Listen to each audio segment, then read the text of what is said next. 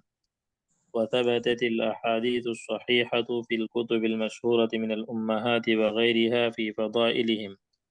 قال الله تعالى: محمد رسول الله والذين معه أشداء على الكفار رحماء بينهم تراهم ركعا سجدا يبتغون فضلا من الله ورضوانا سيماهم في وجوههم من أثر السجود ذلك مثلهم في التوراة ومثلهم في الإنجيل كزرع أخرج شطأه فآزره فاستغلظ فاستوى على سوقه يعجب الزراع ليغيظ بهم الكفار وعد الله الذين آمنوا وعملوا الصالحات منهم مغفرة وأجرا عظيما. وقال تعالى: والذين آمنوا وهاجروا وجاهدوا في سبيل الله والذين آووا ونصروا أولئك هم المؤمنون حقا لهم مغفرة ورزق كريم.